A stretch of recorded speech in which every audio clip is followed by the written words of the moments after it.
and so pleased to yield to my friend from Missouri, the Ambassador Ann Wagner. Thank you, Madam Chairman, for holding this hearing today. The Iran nuclear deal was, as Ambassador Wallace wrote, does not prevent a nuclear Iran. And as Dr. Heinonen wrote, the time to fix the deal is now, not 6 years from now, when the deal's sunset clauses have helped Iran establish itself as a permanent threshold nuclear state. I believe that Iran's centrifuge R&D program is an example of Iranian cheating on the deal. And I'm also concerned that the IAEA continues to face access issues on the ground. Dr. Gordon, you argue that sanctions relief has not fueled Iranian expansion in the Middle East. My understanding is that the $1.7 billion that the Obama administration paid to Iran during the 2016 ransom scandal were funneled straight into Iran's defense budget. I believe I read that in the FDD, the Foundation for Defense and Democracy report on Tehran's budget. Can you or others on the panel briefly explain if this was the case? And if it is the case, I don't understand how this money won't be used to destabilize the Middle East. Sir? Sure, thank you. Money is, of course, fungible, and so I don't think there's any precise way of saying, $1 went to one thing or another went to another.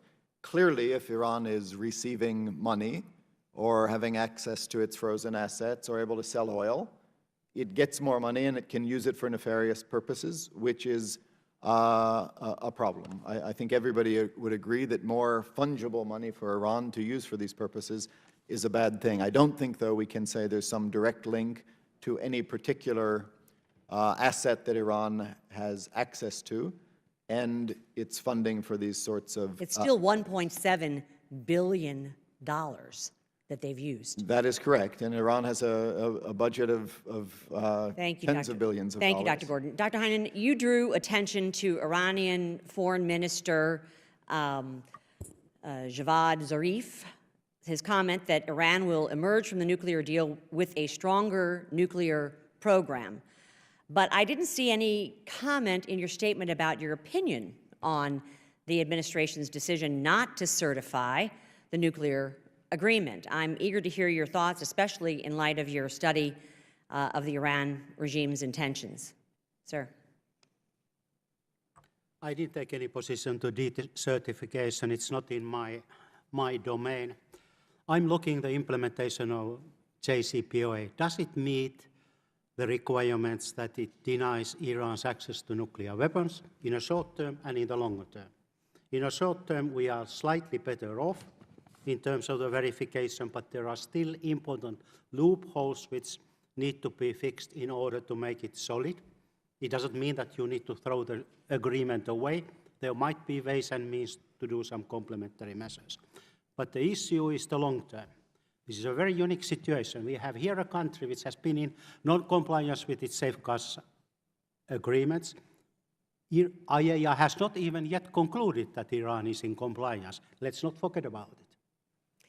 They are maintaining sensitive nuclear program, uranium enrichment, with no technical, economical reason. And as you quoted, Mr. Zarif is correct. After 8 years, they will start to emerge from this with much more powerful centrifuges. Right. And at the same time, there's no limitation for their missile program. So in my view, we face a situation which needs fixing, and to do it is now. Thank you. I refer to North Korea. I was watching while the people were rating what happens in North Korea. Now we see where we are today. On the same path. Thank you very much. Ambassador Wallace, I'm eager to hear your perspective on when Congress should reimpose snapback sanctions.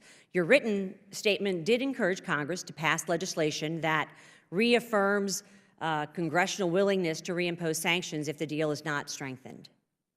I think that the starting point is what we all learned. This committee really became the expert. We all learned that if you continue to apply pressure with Iran knowing, and the business interests around the world knowing, that pressure would increase thereafter if compliance wasn't better. I think that's the strategic posture that this committee has to be in. And for lack of a better term, an unfortunate one, it's a target-rich environment when it comes to sanctioning Iran. There's lots of things you can sanction them for. I do believe that there's no reason for them to have a ballistic missile program. Their ballistic missile program is to carry nuclear weapons. It's not part of the agreement, but I don't think any reasonable person could say that long-range ballistic missiles with the warheads that they have are designed ultimately for nuclear weapons. So I think you start with things like designating the Quds Force. I think this committee should start examining their behavior and pushing them back, strictly enforcing the agreement. And when they engage in a violation, it's not a technical violation, it's a violation. And we should indicate that we're willing to impose sanctions if they do. Absolutely. Violation is a violation. The time to fix the deal is now, not 6 years from now. I thank you very much for all your testimony. Thank you, Madam Chair, for your indulgence. Thank you so much, Ambassador.